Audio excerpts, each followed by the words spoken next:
Hi everyone, it's a great pleasure to be speaking to you all today from the virtual stage this year. Today I'll be introducing you to the top 10 trends of influence for 21-22. For Trend Hub subscribers, I'll also be pointing you to the granular supporting detail that you'll be able to access from today on the Trend Hub platform.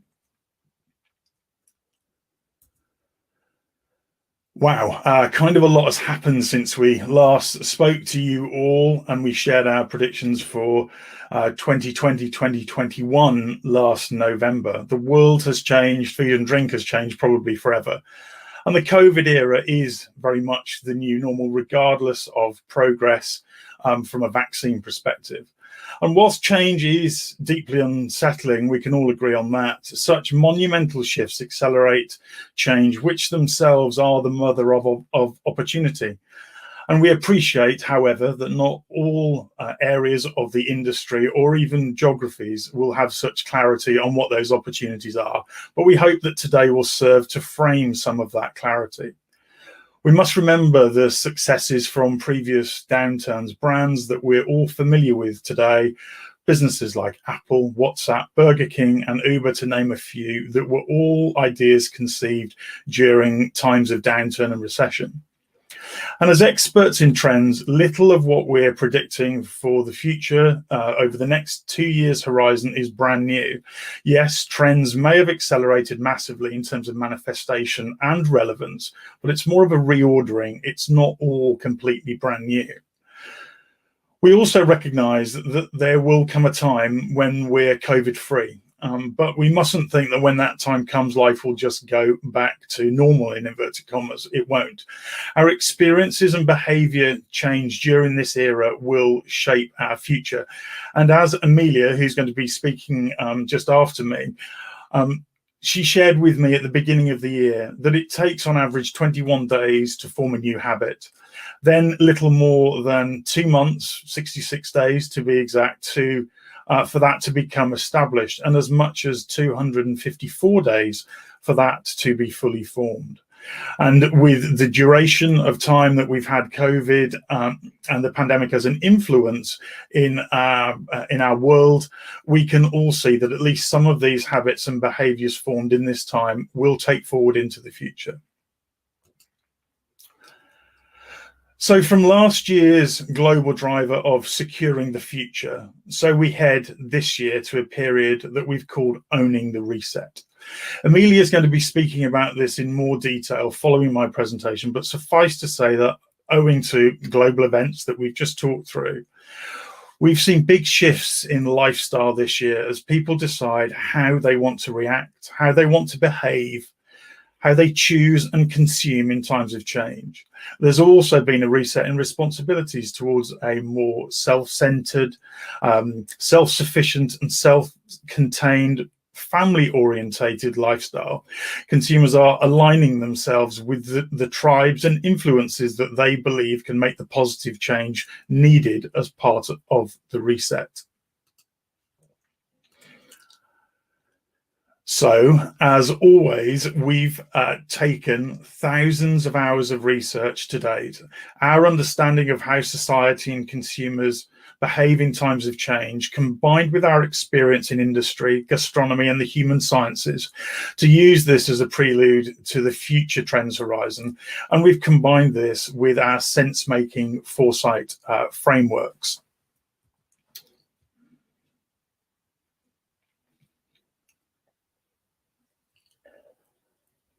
The 21-22 trends framework is made up of one global driver that we've just briefly covered, 4 social and cultural forces, 11 food and beverage megatrends, and over 60 trend manifestations. If you're a Trend Hub subscriber, you'll be able to explore in granular detail the intricacies of the framework in more detail than you've ever been able to do before, with supporting videos and other interactive platform-based assets.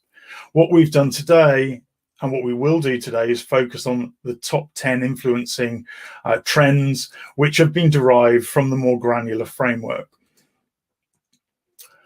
So, as I mentioned, today I'll be focusing on those top 10 influencing trends for 21-22. the 10 key trend messages, if you like, to take away from today. And this has been developed by analysing where these trend manifestations were in 2019 and during 2020, our understanding of the wider social and cultural landscape and its influence on food and drink over the next 2 years. And what I'm going to do today is to bring these to life for you in more detail, indicate the speakers during the rest of today's session that will be talking more about these topics in more detail, and for Trend Hub subscribers, pointing you to the supporting resources on the platform. But to provide you with a short introduction, here's the top 10 in film. The Food People's 2021 to 2022 Global Food and Beverage Trend Framework, here's a snapshot of the top 10 new and rising trends to watch. Mini splurge. As they feel the pinch and cut back on big blowouts, consumers look for little ways to upgrade everyday rituals. For example, plain black coffee gets upgraded to iced coffee with salted caramel foam, or Friday night steak dinner is padded out with bone marrow gravy and truffle fries. Comfort. Comfort rules when it comes to cooking and eating. The obsession with baking continues unabated, dovetailing with this year's carb comeback. Gourmet sandwiches, lasagna and pizza are embraced by both home cooks and professional chefs. There's a need to be cozy and comfortable. Think slippers and slow-cooked dinners. Thrift rules. Consumers and businesses are getting thrifty for both wallet and environmental reasons. Throwaway culture is rejected in favour of upcycling surplus food into new products, and make-do-amend and sharing economy approaches. Consumers are rediscovering their pantries, growing their own veg, and reviving last night's leftovers for breakfast. Home delivery. The home delivery revolution has been accelerated by the pandemic. In the restaurant sphere, businesses are turning to ghost kitchens and delivery-only concepts. But Friday night takeout is just the tip of the iceberg. Anything and everything can be delivered, and fast. Meal kits, cocktails, breakfast, snacks. The list goes on. Fired up. Cooks are getting ever more creative with fire cooking, from experimenting with types of wood and smoke to layering fire flavours over each other. Think charred steak with blistered tomatoes and smoked hollandaise. They're embracing global grill techniques such as Japanese and Thai barbecue, and they're even fire cooking desserts. Power of the gut. Gut health has been a hot topic for some time, but we're just beginning to understand the impact our gut has on the rest of our body, in particular, immune function and brain health. Indeed, around 70% of the body's immune cells and 90% of serotonin are found in your gut. It may just hold the key to holistic well-being. Alfresco cooking and dining. We appreciate the great outdoors more than ever. For consumers, that means lots of barbecues, picnics and garden parties. Restaurants too have embraced alfresco eating with all manner of terrace, street and curbside options. And of course, that means lots of outdoor cooking, from low and slow smokers to pizza ovens and fire pits. Frozen. The frozen sector is undergoing a foodie revolution as consumers of all ages are won over by its taste, health and budget credentials. Sustainable seafood, exotic fruit, sushi. The aisle is a veritable treasure trove. And with more consumers batch cooking, freezers at home are no longer just for vodka and ice cream. Headspace. Consumers are looking for practical ways to aid sleep, reduce their anxiety, and help them on the journey to good mental health. Solutions range from yoga and meditation to CBD and adaptogens. The latter are ingredients like reishi and cordyceps that purport to improve the body's natural resistance to stress. Love your veg.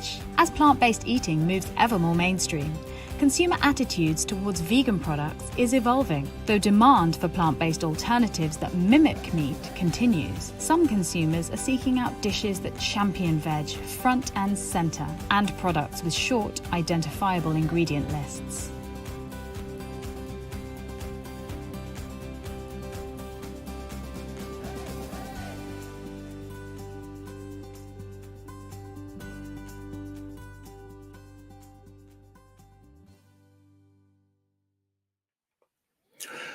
So let's start with mini splurge and thrift, sitting as part of the broader mega trend that we've called temperance. Two natural bedfellows of trend manifestations, splurge and thrift. In today's world, less is most definitely more. Consumers are getting thrifty, both from a cost and environmental perspective, reducing food waste at home and taking a more make, do and mend approach to food and drink. But whilst consumers might be starting to feel the pinch, they still want to treat themselves with little touches of luxury and edible indulgences. This is all about the juxtaposition of splurge and thrift. Even during economic downturns, consumers treat themselves to small luxury items, often called the lipstick effect. Effectively, we're talking about small mechanics to treat and reward in what are going to be, for many, tough times economically. So consumers will be looking for little ways to upgrade everyday rituals. Toast, as an example, swapped out for baked from frozen chocolate croissants. Or the regular burger becomes the truffalo chicken burger with all the trimmings, as you can see on the right of the screen. Or it's a personal or shared reward in the form of the self-care food delivery that is on the top of the slide there. So think small luxury touches, think burgers made with bone marrow, pasta tossed in truffle oil, or an inexpensive trade up in flavour. For others, it's about indulging in the scrumptious elevenses, puddings and treats. Think like things like homemade biscuits, cupcakes with gold leaf, elderflower custard filled donuts. Others yet might choose to swap out their regular cup of tea, for instance, for a mug of premium hot chocolate or a nice nitro tea. So that's a little bit about mini splurge. Eating occasions across the sweet and savoury and meal occasion spectrum present the perfect means to upgrade an everyday food item to a new ritual or practice. Think about how you could add that little touch of luxury to core items. Then we have thrift. We're increasingly expecting consumers to embrace thriftiness in this period of uncertainty. Yes, in an effort to reduce outgoings, but also to mitigate waste and do their bit for climate change. Throwaway culture is being replaced with make do and mend, and even big brands are on board with this, and it's not just happening in food and drink. The examples like Tommy Hilfiger or Bowden are repurposing pre-owned garments and perhaps damaged garments that can be repaired and given a new lease of life. And where food is concerned, the growing your own culture is surging in popularity for both home cooks and professional chefs as well. We also expect the rise of scratch cooking to continue, whatever your skill level, to not only exercise that level of control or leverage a newfound skill that you might have acquired over the previous few months, but also to make sure that nothing goes to waste. That means a renewed interest in root to stem eating, as well as nose to tail and fin to gill, which are the next frontier, albeit with less mass appeal. Also getting a new lease of life are leftovers, indicated on the right hand side of the screen there, the fridge forage or fridge raided fried rice as an example. It's all about showing that what you can do and how you can repurpose leftovers and waste.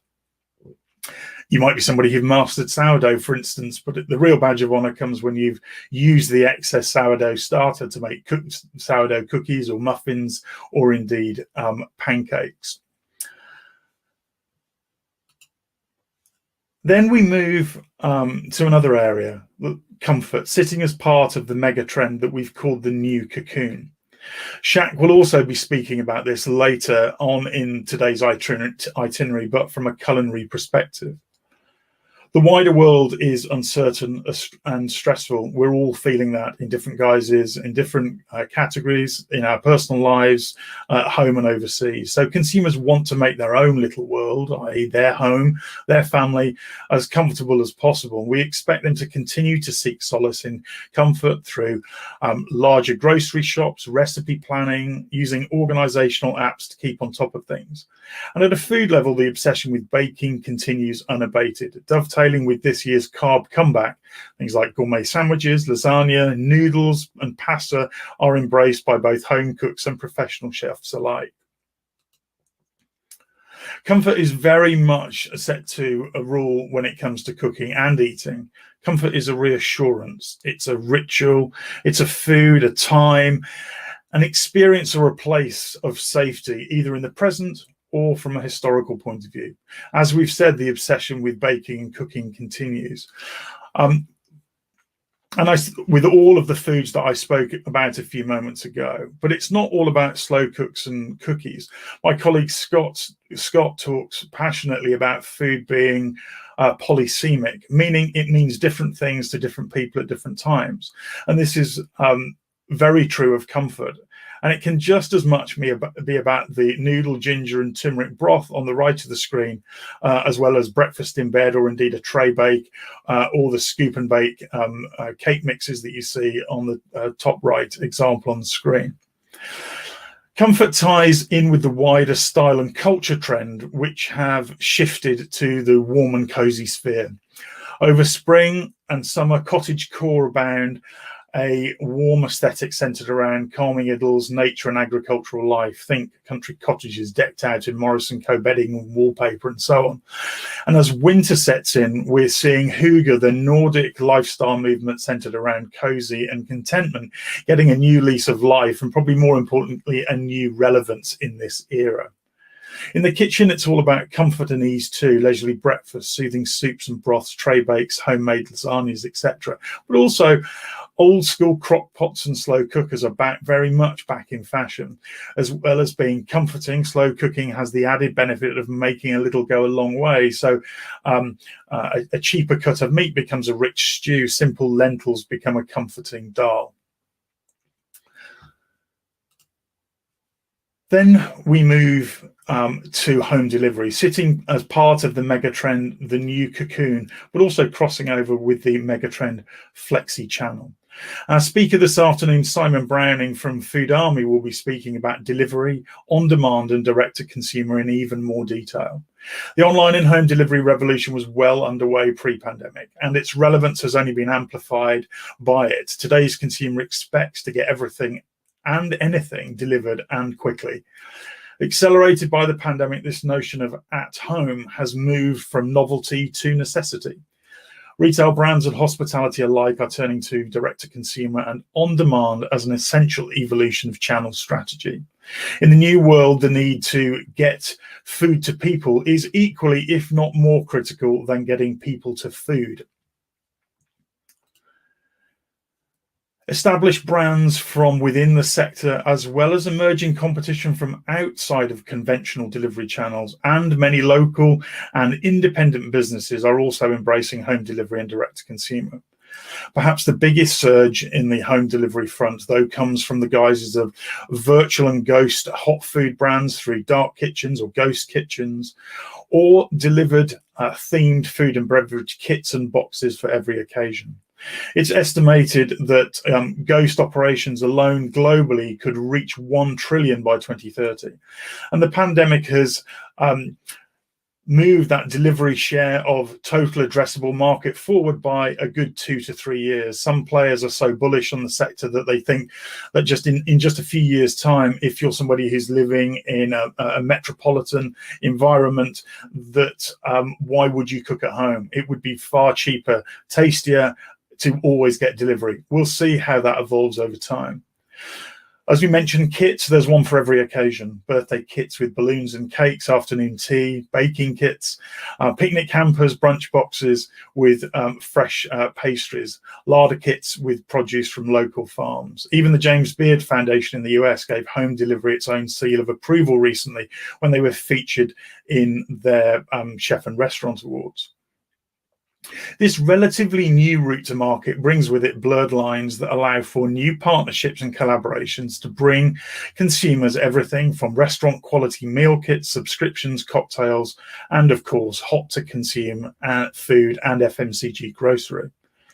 So I suppose the question is, how do you take your direct-to-consumer offering to the next level? Deliver products that were previously weren't within the realms of home eating, grab and go, breakfast, drinks, coffee, tying also in with adjacent businesses to expand your offer and look into avenues for faster delivery, perhaps even within the hour. And 3 lovely examples on the screen. Those of you that have either have traveled to or have operating experience in Southeast Asia will be familiar with Grab Food, who operate both in the delivery space and the dark kitchen space as well, and have been incredibly progressive within the region. Then on the bottom left, Simon Rogan at Home. a great embodiment of this chef restaurant quality food at home. And the last example there, the Patty Shack, which some of you may have seen, the thought-provoking and really inspirational, I think, collaboration between Patty and Bun and Shake Shack with their Patty Shack collaboration, which was for delivery just a few weeks ago. Then we move to two areas: better gut, better mind, sitting as part of the mega trend Hack Your Health. And Beth is going to be speaking about this in more detail later on with her presentation and talk entitled Health Has Never Been More Important than it is today, which will be featuring later on in today's itinerary. The relevance of gut and mental health have only been accelerated by a pandemic. There is much about life that we can't control at the moment, so we turn to the things that we can exert more control over, and that's us. Gut health gains even more traction as we learn more about the link between our gut, our immune function, and mental health. But consumers are also looking for very practical solutions to help them on the mental health front, from sleep, relaxation, yoga, meditation, adaptogens, CBD, and more. Let's start with gut health, and it's been a hot topic for some time. As many of you know, we had Dr. Megan Rossi present on gut health last year. And a trip around the supermarket today throws up all manner of gut-friendly products, the kimchis, kefirs, and kombuchas, as well as a range of products that are boosted with pro and prebiotic as well as fiber, things like chocolate, cereal, crisps, and many other food categories as well. But the appeal of these have gone well beyond simple good digestion. We understand better than ever the vital role played by the gut in overall health and well-being. Indeed, it's a widely stated fact that around 70% of the body's immunity is found with cells in the gut. So with immunity being never more prominent than it is within this particular era in food and drink. Although the level of education is still in its comparative infancy, consumers are beginning to realize that there's also a link between our gut and mental health through the gut-brain axis. And it's said that more than 90% of the body's serotonin, so our happy chemical basically, is produced in our gut. So with mental wellness front of mind, it's no surprise that happy gut, happy mind revelation has only been bolstered by the importance of gut health for consumers. And a couple of really nice examples. Chobani's Complete, which is a yogurt-based proposition, very much with a healthy gut, foremost in the proposition design and communication. And then perhaps less obvious, but equally as relevant, Gaia Pulses with their smoked giant beans incorporating ingredients that naturally lend themselves to pre and probiotic and fiber. Then we move to better mind. Like gut health, mental wellness was already a pressing issue. And like many of the things that we're talking about today, pandemic has just moved it higher up the health agenda. We fully expect consumers to continue with their adoption of things like yoga, meditation, and broader mindfulness practices. But consumers are also thinking beyond these relaxation avenues too. They're taking a holistic approach because so many things from sleep, nutrition, and exercise can contribute to mental well-being. And ultimately, we're all looking for practical solutions. CBD is a popular option in this regard, purported to have anti-anxiety properties and more widely understood and accepted day by day. Adaptogen is another buzzword of the moment. Loosely speaking, adaptogens are those ingredients said to help the body's natural ability to deal with mental and physical stress. So things like macronutrients like magnesium and zinc, but also foods like nettle, dandelion, valerian root, and certain types of mushrooms as well. So understanding and being aware of mental well-being comes in many guises, but it's never been so important as it is today. And two nice, really lovely examples are Pepsi's Drift Well product, which is obviously a beverage designed for consumption in the early evening, so before going to bed, and also Space Cream, which is a really clever ice cream brand which is infused with CBD. Then we move to one trend that sits within the mega trend, a broader mega trend of optimize yourself. We have alfresco cooking and dining, and we appreciate the great outdoors more than ever. And we fully expect consumers globally to eat, cook, cultivate, and picnic outside more into the future. That means lots of barbecues, picnics, garden parties. Restaurants too will continue what they've already started to embrace with alfresco dining, with all manner of terrace, street, curbside, and even event-based dining options. And some of our chefs that are speaking later will talk about that as well. And of course, that means lots of outdoor cooking, in particular fire cooking, from low and slow smokers to pizza ovens and fire pits. Shaq is also going to talk about fire cooking later, but also check out our In Conversation With interviews with Mark Parr, supplier of wood to the restaurant industry, who's been at the epicenter of UK and global fire cooking expansion over recent years. He does a great interview, which you can find on our blog and also YouTube channels. In the COVID era, being out in the fresh air has taken on a whole new level of appeal and relevance. Many are opting to dine outdoors, and this extends to the home. Enthusiasm is set to continue as temperatures drop too and outdoor heaters surge. Barbecue is hot following the focus of craft fire cooking scene in food service. And just an example, Etsy reported an over 200% increase in searches for fire pits from June to August this year, but also smokers, pizza ovens, spit roasters have also been popular too. Forget the barbecue stereotypes here. There are some incredible kits out there that are sourced from artisan butchers or restaurants famed for their brisket or expertly blended marinades. Many a budding pizzaiolo has discovered a passion for stone-baked pizza in recent times, as well as people turning to dessert cooking over fire. And Spanish burnt cheesecake has been one of the great popular ones over the last few months. But it doesn't stop at cooking. Consumers and chefs alike are cultivating ingredients in their own gardens too. So, and those without gardens grow herbs on balconies, and even ordering mini hydroponic kits have seen a surge in popularity. Public outdoor spaces have witnessed a picnic revival, and they can get pretty elaborate too, sometimes with pre-ordered hampers or even full-on tablescaping. And one of my colleagues, Sarah, sent me an example of even a proposal picnic the other day, which looked absolutely incredible. The opportunity for barbecue and picnic fare to be upgraded is a really obvious one. Weatherproofed and fit for all year outside eating. Consumers want the next level of gastro gadgets too, that we've touched on: the pizza oven, the barista coffee machines, and bread making. And therefore, there's an opportunity for the ingredients and prepared building blocks that get, whether that be pizza dough or the beans or the bread starter. And a number of examples, one that I had earlier on in lockdown, the smokestack delivered product, which was absolutely incredible, taking all of the hard work out of amazing barbecue. Brat and Thomas Parry, who many of you know spoke at last year's event, moving his operation more into the streetery indoor space, which is obviously super relevant at the moment with Brat at Climpson's Arch. And then a picnic example, and there are so many of these to choose from. Delivered picnics. This particular one, Food Box, is a delivered picnic concept in Macedonia. So then, sitting as part of the food and beverage trend elevated, we have frozen. The frozen sector renaissance is set to continue, propelled by many much broader forces.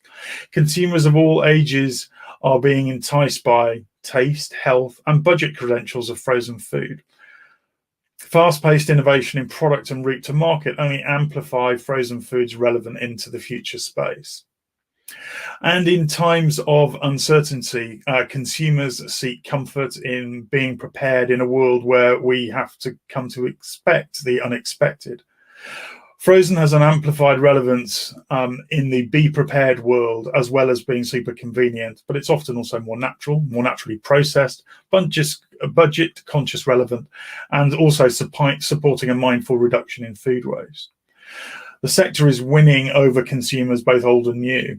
7% of frozen shoppers say that they haven't previously shopped the category, some recent insight from Kantar. So there's an exciting opportunity to convert the next generation of shoppers that are connected, that are informed, and make positive, sustainable choices. When it comes to food, the opportunities lay in the likes of plant-based, but also think new day parts, new meal occasions such as breakfast and lunch, which perhaps wouldn't have ordinarily been associated with frozen. Think also cuisine-specific meal components or building blocks, such as dim sum and dumplings, but also brand and route-to-market collaborations, extending the pantry with convenience, and it's even direct-to-consumer and on-demand. And the examples there on the right of the screen: Chin Chin ice cream delivered, one that I sampled earlier in the year. Very clever concept to deliver ice cream. It's obviously not just about those sort of independent and more progressive brands and flavors, but also Ben & Jerry's delivering ice cream through third-party collaborators, dark kitchens, and the delivery platforms. Cinnabon's recent frozen innovations, all centered around elevating through frozen that sort of viennoiserie and pastry occasion, either weekday or weekend. And then a great example, Go-Go Gyozo, frozen chef and restaurant quality gyozos delivered within the LA metropolitan area. And also actually on the left of that example is some collaboration work that they've been doing with other chefs and other gyozo brands within that particular locale. So lots and lots of opportunity for collaboration in that space as well. Then, sitting as part of the mega trend, rewild, we've got loving plants couldn't be more relevant than it is today and into the future. Michael Hunter, the CGO of Meatless Farm, will also be speaking in detail about plant-based foods and meat replacements later on. I'm going to quote David Attenborough for the second time in the last 3 years, and his recent quote: "A change from viewing nature as something that is optional or nice to have is the single greatest ally we have in restoring balance to our world. As an industry, there's now nowhere to hide irresponsible practices or eye-watering air miles. Full transparency is sought as consumers look to support lower impact. Brands are getting behind regenerative agriculture and biodiversity, while consumers are choosing whole vegetables, holistic vegan lifestyles, flexitarian lifestyles, and also plant-based food mimics." Thomasina Myers touches on these topics later on in the itinerary, but also watch out in conversation with interviews with Matt Chatfield, talking about Colure and regenerative agriculture, and also John Davis from Levy UK, who speaks passionately and in depth about these particular topics.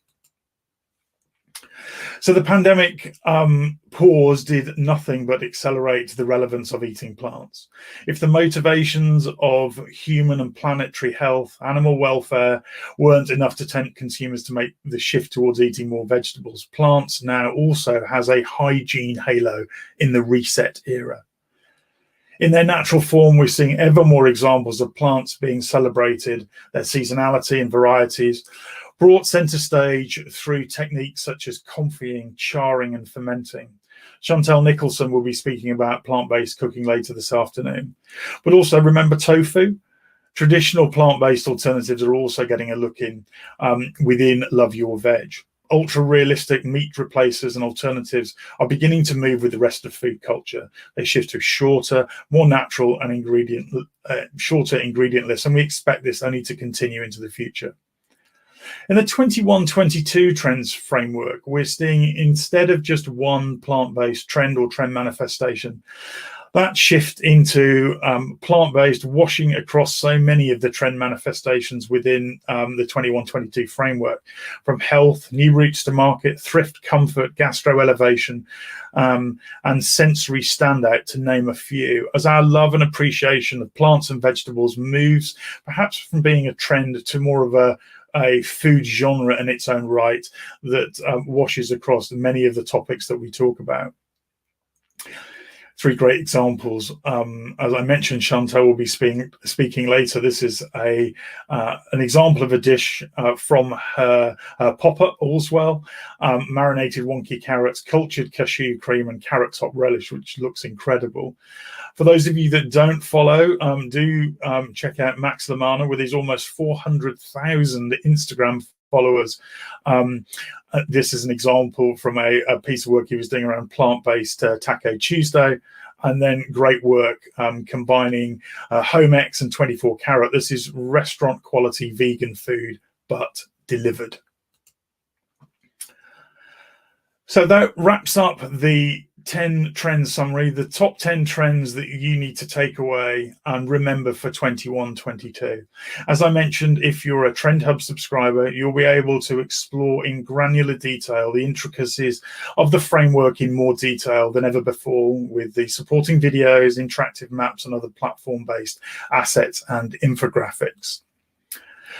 But for everyone who's participating today, a huge thank you for being with us. You'll be able to access the top 10 trends video, as well as the downloadable infographic, as well as the links to all of today's presentations and replay links, which will be sent out to you by email at the end of today's live broadcast.